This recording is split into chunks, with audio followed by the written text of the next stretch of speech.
jurusan-jurusan yang tidak link and match dengan industri itu mending tutup aja. Sepakat.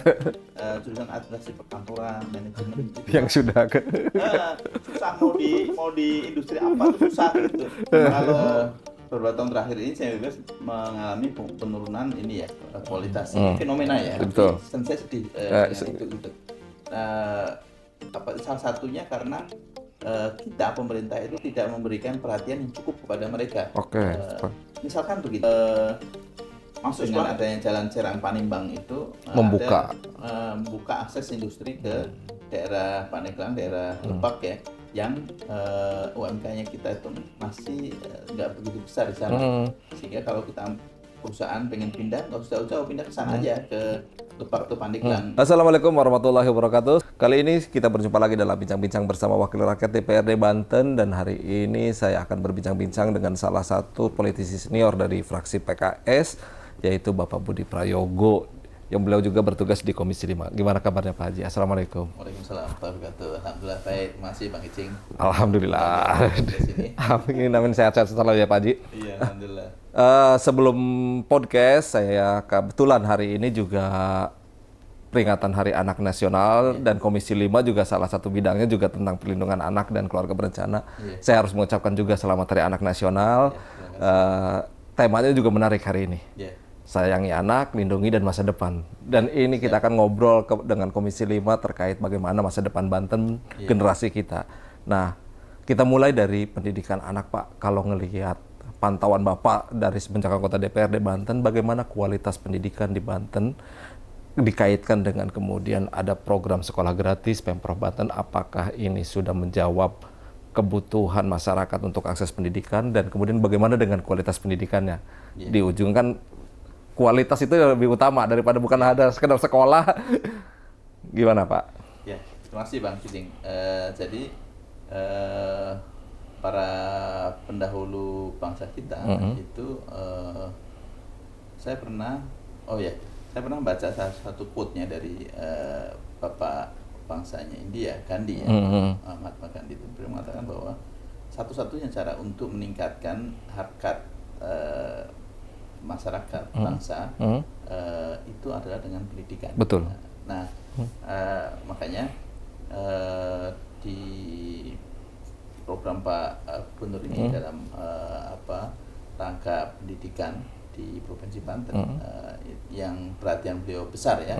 Saya sangat mengapresiasi karena itu setahun 2 tahun sih belum kelihatan hasilnya, tapi nanti dalam jangka panjang di atas 10 tahun itu akan terlihat bahwa harkat martabat masyarakat Banten ini akan keangkat dengan program yang concern yang besar, baik pemerintah pusat maupun Pemprov Banten ya. Kalau pemerintah pusat ada sekolah Garuda, sekolah rakyat. Betul. Gitu. Kemudian di Pemprov Banten juga ada sekolah gratis untuk swasta ya. Itu akan membantu naiknya harkat martabat masyarakat.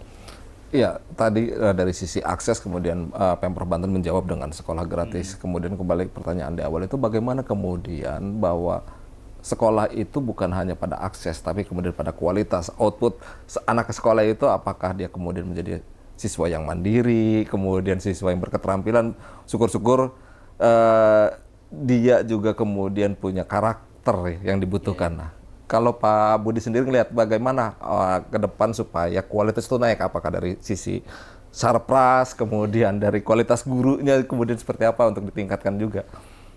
Yang pertama adalah integritas. Itu karena ilmu ada wejangan dari para ulama dulu itu. Sungguhnya akhlak itu mendahului ilmu. Betul. Harus didulukan dibanding ilmunya ya, karena orang punya ilmu tapi nggak punya akhlak yang mengerti itu berbahaya. Gitu. Tapi orang punya akhlak nggak ada ilmu ya kasihan juga gitu. Akan ketinggalan kan. Makanya dua-duanya itu mesti diletakkan bersama diletakkan dalam diri anak didik ya. Tapi akhlak didulukan ya. Nah, dalam bahasa yang lebih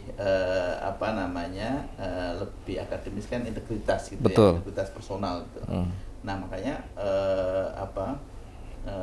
yang dilakukan oleh Banten dalam SPMB kemarin itu dengan plus minusnya ya, saya mengapresiasi Pak Gubernur yang sudah memberikan dukungan kepada kepala sekolah untuk benar-benar menciptakan SPMB itu yang sangat minim intervensi. Saya apresiasi itu dan saya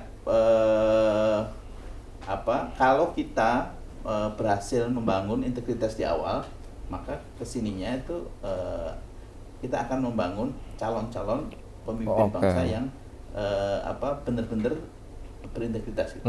Tapi kalau dari awal sang anak tahu bahwa kursi yang dia dudukin itu beli, hancur. Hancur. Ya. Frame berpikir dia itu bahwa semuanya itu bisa dibeli. Kursi di sekolah, jabatan nanti ketika bekerja, kemudian hukum apanya tuh, itu yang membuat dulu ketika ada stigma kursi bangku sekolah tuh ada harganya gitu. Itu saya sedihnya itu situ, karena itu akan merusak masa depan generasi bangsa kita. Nah, yang dilakukan oleh Pak Gubernur 2 tahun terakhir ini, beliau benar-benar membackup kepala sekolah untuk tidak diintervensi dan sangat keras terhadap jual beli kursi. Saya melihat tahun ini signifikan hasilnya. Betul. Mungkin adalah sedikit tapi nggak jadi omongan umum gitu. Betul. Kalau dulu jadi omongan umum bahwa di sekolah ini harganya sekian, sekolah ini harganya sekian. Sekarang ini saya tidak mendengar itu jadi pembicaraan publik. Dan saya mengapresiasi itu karena dari situlah nanti kita bisa membangun masa depan yang masa depan anak-anak yang memang mereka berkompetisi, mereka tahu duduk di situ tuh mereka bayar dengan kerja keras mereka gitu. Kalau yang belajar ya dengan belajar atau prestasi dengan prestasi mereka, itu mereka bayar dengan itu gitu.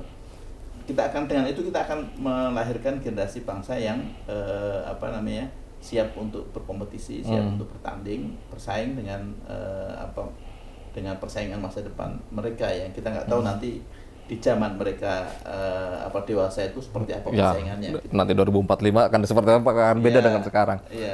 Pak Budi, tadi sempat disebut bagaimana pemerintah itu sangat konsen pada pendidikan. Pemerintah pusat membentuk Sekolah Garuda, Sekolah Rakyat, bahkan kemarin bikin lagi Universitas Republik Indonesia.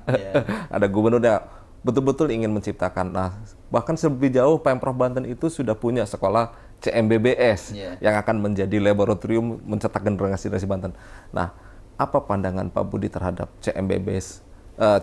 Karena saya ingat betul ketika pembentukan itu pasti kawan Pak Budi juga, Iwan Kaham dan almarhum itu bagaimana merintis CMBBS ini idealnya itu buat sekolah anak-anak miskin, berprestasi dan menjadi generasi yang berkualitas. Nah, kalau Pak Budi ngelihat sekarang seperti apa dan harusnya seperti apa, harapannya seperti apa kayak gitu? Memang beberapa tahun terakhir ini CMBBS mengalami penurunan kualitas. Tapi dengan adanya program sekolah Garuda, saya dapat info bahwa CMBBS akan diarahkan menjadi sekolah Garuda, dan itu kita bersyukur ya, ada sekolah unggulan lah yang mendapatkan perhatian dari pusat yang akan dibuat di Banten ya, untuk melanjutkan ide CMBBS. Kan CMBBS itu kan idenya kan kita membuat boarding school yang menghasilkan SDM unggulan gitu. Kita di Banten sudah ada satu, itu Man Insan Cendekia di bawah Kemenak, tapi Kemenak ya punya siapa terserah, tapi ada di Banten di Tangsel, betul. Itu terbaik nasional nomor 1. Ada di Banten dan lulusannya itu memang kita nggak ragukan lah. Nah, sebenarnya kita berharap itu nanti sekolah Garuda yang sekarang CMBBS itu akan menjadi seperti Man Insan Cendekia itu, dia menjadi produsen iron stock yang ada di Banten. Itu karena kalau insan cendekia kan bisa dari mana-mana ya, meskipun sebagian besarnya ya Banten, Jawa Barat, DKI ya, tapi kan bisa dari mana-mana kan. Nasional. Nah kalau CMBBS ini kan harapannya SDM unggulan di Banten itu ada di sana. Sembleng nanti mereka akan jadi pemimpin-pemimpin di Banten di masa yang akan datang. Pak Budi, kemudian untuk pendidikan itu kan tidak mungkin hanya melibatkan pemerintah. Di Undang-Undang Sisdiknas juga bagaimana supaya masyarakat juga terlibat. Nah, bagaimana Pak Budi kemudian mendorong minimal ada perusahaan, pihak swasta yang juga ikut terlibat untuk membantu pada peningkatan kualitas ini. Kalau ngelihat di Kudus misalkan Jarum itu punya 2 sekolah yang jadi anak asuh. SMK Raden Said sama SMK Banat apa segala macam itu yang betul-betul kualitasnya gila gitu, bahkan udah tingkat internasional. Nah, sementara di Banten banyak perusahaan, seperti apa kemudian didorong ini supaya mereka menjadi bapak asuh sekolahan, membantu labnya, kayak pendidikan gurunya seperti apa? Ya, kita kalau langsung jadi yang sudah saya dengar ya, seperti di SMK 5 Tangerang Selatan itu mereka bekerjasama dengan Astra. Betul. Nah, yang begitu-begitu saya rasa perlu ditiru oleh SMK-SMK lain ya, dan jurusan-jurusan yang tidak link and match dengan industri itu mending tutup aja. Sepakat. Jurusan administrasi perkantoran, manajemen itu yang sudah susah mau di industri apa tuh susah gitu. Kalau di staf perkantoran itu mereka pasti sudah ada gitu. Tapi kalau di industri misalkan ya kayak di Astra tadi itu ya, suruh misalkan otomotif ya. Paling nggak suruh bikin karet, itu kok bisa gitu masuk ke industri gitu, dikasih tugas untuk bikin salah satu suku cadang yang mereka butuh tenaga gitu untuk efisien, mereka bersama dengan SMK misalkan. Itu bisa gitu. Tapi kalau yang sifatnya administratif itu kan sudah banyak dikerjakan oleh AI mungkin sekarang apalagi perkembangannya, sehingga kurang cocok saat ini sih. Nah sebenarnya hal yang praktis itu kalau yang langsung nyerap tenaga kerja itu harusnya SMK ya, seperti perhotelan, salon, kecantikan, kebidanan, itu mestinya diperbanyak. Yang menarik itu sekarang hospitality kayak kebidanan itu dan home care ya. Home care. Itu karena permintaan ke luar negeri, kebutuhan. Meskipun ya kita juga nggak mau juga masyarakat Banten jadi ke luar negeri cuma jadi yang begitu ya. Kita maunya ya jadi programmer lah atau jadi apa gitu ya. Tapi setidaknya itu bisa menyelesaikan masalah, mengurangi masalah pengangguran kita. Oke. Nah, tahun ini itu Banten masuk top ranking lagi. Masih. Iya. Pengangguran ya. Tapi ya itu tantangan ya. Karena kita banyak industri, sekali ada guncangan environment industri, pasti tumpahannya itu menjadi masalah baru gitu. Nah, kita kan banyak industri padat karya yang kemudian pindah gitu ya, ke daerah-daerah yang UMK-nya masih rendah gitu. Nah sebenarnya sih saya berharap dengan adanya jalan Serang Panimbang itu membuka akses industri ke daerah Pandeglang, daerah Lebak ya, yang UMK-nya kita itu masih nggak begitu besar di sana, sehingga kalau kita perusahaan pengen pindah nggak usah jauh-jauh, pindah ke sana aja ke Lebak atau Pandeglang, daripada pindah ke Pemalang, pindah ke Jawa Tengah kemana gitu, Wonosobo itu yang infrastrukturnya nggak sebaik yang ada di Banten. Nah saya berharap sih jalan Serang Panimbang itu segera dibuka gitu ya, sehingga kita bisa membangun kawasan industri di tempat-tempat yang UMKM-nya masih bisa bersaing. Tadi sudah sekilas bagaimana link match antara pendidikan dengan industri. Saya akan masuk ke sana juga karena terkait masih kewenangan tugas Komisi 5 masalah ketenaga kerjaan. Di Banten ini banyak kawasan-kawasan industri yang padat karya, yang kemudian Cilegon kawasan industri. Kemudian untuk menciptakan tenaga kerja ke sana kan masih minim. Belum terdengar SM analis kimia yang itu berkualitas di Banten. Kita masih banyak kan dari Bogor, dari Jawa segala macam.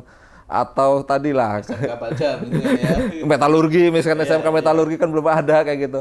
Kalau di tingkat Poltek kan sudah ada Poltek Banten itu ya yang kerjasama personal. Nah, apa evaluasi Pak Budi kepada Dinas Pendidikan supaya tadi itu link and match itu jangan dong SMK yang udah jadul ya kayak gitu, yang akuntansi yang sekarang sudah bisa diselesaikan oleh AI, tinggal masukin selesai segala macam. Ya itu juga ya kita sih selalu mendorong ya ke Dinas Pendidikan untuk mengkaji itu. Memang harusnya Dinas Pendidikan dan Dinas Tenaga Kerja itu duduk bareng untuk mempertemukan ini. Karena memang nanti ada pasti ada irisan antara kedua dinas ini, di mana dinas pendidikan sumber dayanya, dinas tenaga kerjaan, dinas industri itu tahu yang mereka itu butuh apa gitu, industri itu butuh apa gitu. Nah itu yang saya rasa kita perlu klaster gitu ya, antara tiga dinas itu, pendidikan, industri dan tenaga kerjaan untuk menyelesaikan masalah pengangguran ini. Yang sekarang ini saya lihat mereka masih jalan sendiri-sendiri. Betul. Belum ini. Ya mungkin masukan buat Pak Gubernur ya supaya membuat task force atau apa gitu. Karena kalau pengangguran ini nggak kita selesaikan dengan cara itu, ya kita akan selalu jadi top skor terus gitu. Kalau top skor Piala Dunia mah kan ini kenal ya Mbappe kan. Tapi kan paradoks sekali Pak, kita pengangguran terbesar sementara industri kita sangat banyak kayak gitu. Kita kan kalau bilang investasi di Banten urutan kelima se-Indonesia gitu. Nah itu paradoks sekali. Manfaatnya kemudian buat masyarakat apa? Iya, terus apa dampaknya buat ini? Ya, meskipun ya kita berterima kasih ya investasi itu. Tapi memang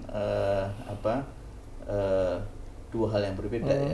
Investasi itu berujung kepada padat modal gitu, sementara yang keluar dari kita itu yang padat karya gitu. Yang investasi yang keluar itu padat karya gitu.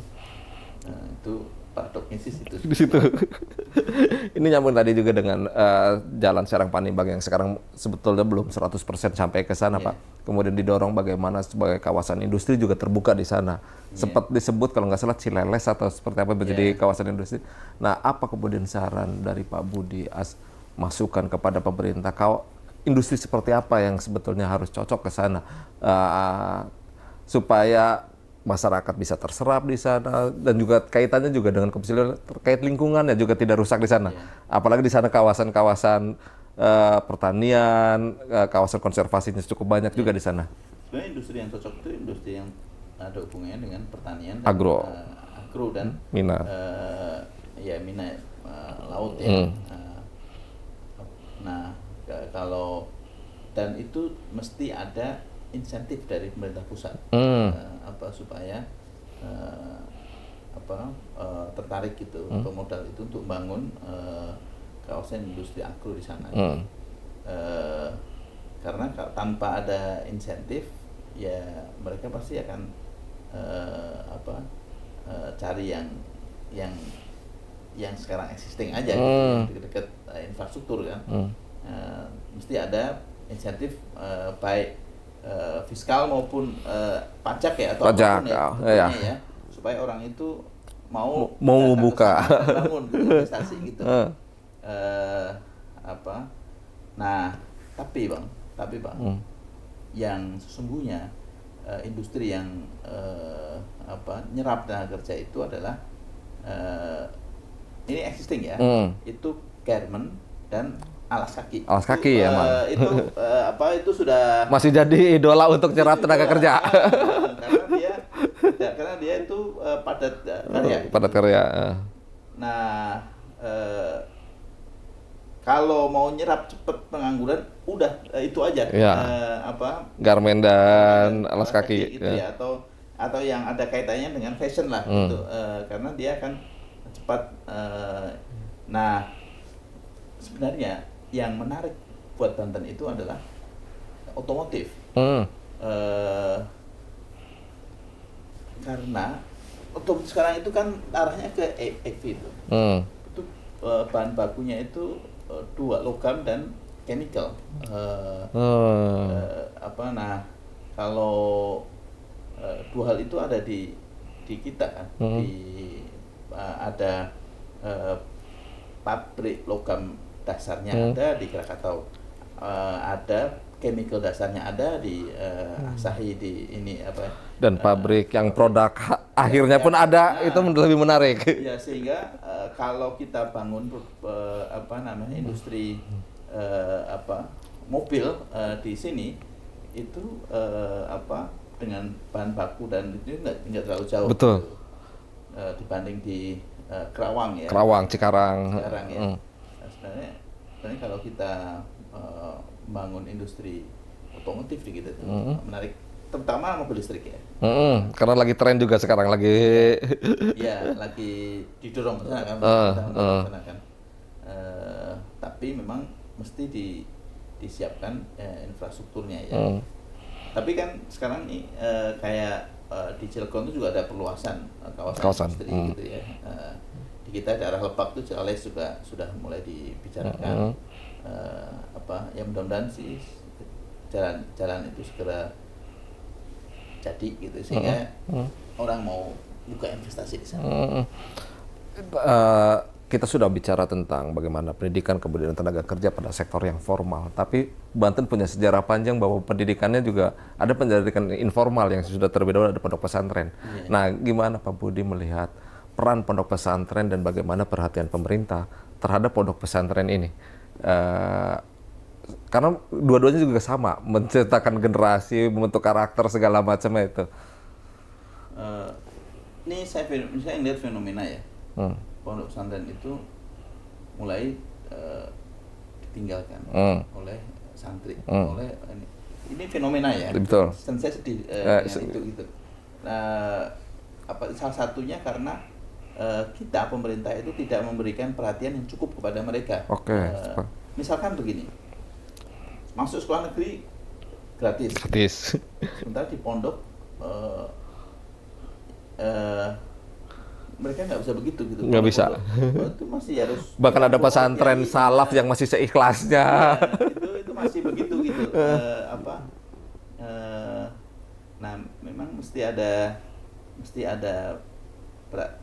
kita makanya lagi mengkaji lagi perkara pendidikan kita ya, terkait dengan bagaimana kita memperhatikan pondok dan madrasah itu dalam regulasi pendidikan, perda pendidikan kita. Karena kalau itu nggak disentuh, insentif kita kepada sekolah swasta dan ini untuk menggratiskan di negeri di swasta itu akan mengurangi keinginan anak-anak didik untuk masuk ke pondok pesantren. Gitu. Nah itu yang lagi kita pikirkan ya, bagaimana formula terbaik supaya kita meskipun itu bukan kewenangan kita, tapi kita punya akses untuk membantu madrasah dan pondok. Ya. Perhatian seperti apa Pak yang perlu dilakukan oleh Pemprov Banten? Apakah sekadar seperti tahun-tahun dahulu memberikan hibah saja seperti itu, atau seperti apa yang seharusnya dilakukan pemerintah melakukan intervensi supaya pondok pesantren bukan hanya bertahan tapi juga bisa berkembang lebih baik? Sebenarnya sih yang bagus itu perpaduan ya antara pondok dengan sekolah-sekolah formal ya. Jadi siang mereka pagi dan malam itu belajar di pondok, pagi sampai siang belajar di sekolah umum, sore sampai malam itu belajar di pondok. Yang bagus sih perpaduan begitu ya, sehingga sistem pendidikan di pondok itu kemudian di kurikulumnya digabungkan ya dengan kurikulum pemerintah di jam tertentu ya. Selebihnya itu menggunakan kurikulum pondok gitu. Ya, kalau di tingkat pendidikan dasar saya paham betul bagaimana teman-teman PKS itu sangat mendorong Perda Madrasah Diniyah tuh, supaya sekolah siswa masuk SMP itu kamu harus punya dong madrasah ibtidaiyah diniyahnya supaya bisa ya pendidikan dasar keagamaan itu kan sangat penting. Tadi di awal Pak Budi bilang akhlak itu lebih penting daripada ilmu. Nah, gimana kemudian ini juga mengkolaborasikan di kewenangan di provinsi supaya basic keagamaan, akhlak, ya apalagi Banten lah yang dikenal kota ulama, kota ini supaya ini juga tetap ditahankan. Ini yang sudah jadi pembicaraan di Komisi 5 ya. Untuk sekolah-sekolah unggulan nanti kan kalau di Jawa Barat ada sekolah Maung. Di kita itu akan ada semacam sekolah gitu, sekolah unggulan. Itu kita insert di kurikulumnya itu di tiap hari itu ada ada semacam pengajian atau semacam tilawah bersama atau apa di awal hari gitu. Kalau yang Muslim mereka pengajian berbagai macam bentuknya ya, baca Quran atau apa. Yang non Muslim juga ada kebaktian. Mungkin yang Hindu ada berdoa apa gitu menurut agama masing-masing ya. Betul. Tapi di awal waktu sebelum mereka belajar itu ada didahului dengan itu gitu. Tapi ini baru di SMA sekolah-sekolah unggulan ya. Kita kita diskusikan ya kita menginsert itu. Kalau ini kemudian berhasil ya, kemudian di sekolah yang lain pun kita harapkan bisa diterapkan. Sangat menarik sekali perbincangan kita terkait masalah pendidikan ini. Cuman waktu juga kita dibatasi Pak Budi, kita cuma setengah jam. Semoga kapan-kapan kita bincang lagi karena sangat menarik ide-ide tentang pendidikan karena kita sangat konsen di sana. Gimana pun generasi itu lebih penting daripada yang kita yang sekarang karena mereka yang akan membawa kemajuan Banten ke depan. Cuma sebagai terakhir Pak Budi, apa harapan Pak Budi supaya tadi cita-cita Banten cerdas mewujudkan generasi yang cerdas itu betul-betul ya kalau 1 tahun Pak Budi nggak bisa dilihat tapi 5 tahun 10 tahun mendatang anak-anak Banten itu bisa keluar negeri menduduki pemerintahan apa segala macam. Kita rindu nama-nama Syekh Nawawi, Sanjaya Diningrat atau nama-nama besar yang dulu punya pendidikan besar itu. Harapan saya ya suasana kondusif dan berintegritas di SPMB 2 tahun terakhir ini terus terjaga gitu, sehingga kita mendapatkan SDM yang baik secara dasar moralnya dulu ya. Kemudian kita buka akses antara pendidikan dan industri ya. Kita akan ya selama saya masih di Komisi 5 saya akan terus mendorong 3 dinas ini, dinas pendidikan, dinas tenaga kerjaan, dan dinas industri ini untuk duduk bareng menyelesaikan masalah pendidikan, masalah pengangguran. Karena yang selalu berkontribusi terhadap pengangguran kan dua hal. Anak didik SMK yang lulus dari sekolah dan mereka nggak kuliah itu kan masuk ke usia produktif, dan kemudian kalau terjadinya PHK. Jadi duduk bareng untuk menyelesaikan masalah pendidikan dan links dengan industri serta menyelesaikan pengangguran. Oke, terima kasih Pak Budi atas perhatiannya. Kita akan berjumpa lagi di podcast selanjutnya. Sekali lagi selamat bertugas Pak Budi, sukses selalu. Assalamualaikum warahmatullahi wabarakatuh. Waalaikumsalam warahmatullahi wabarakatuh.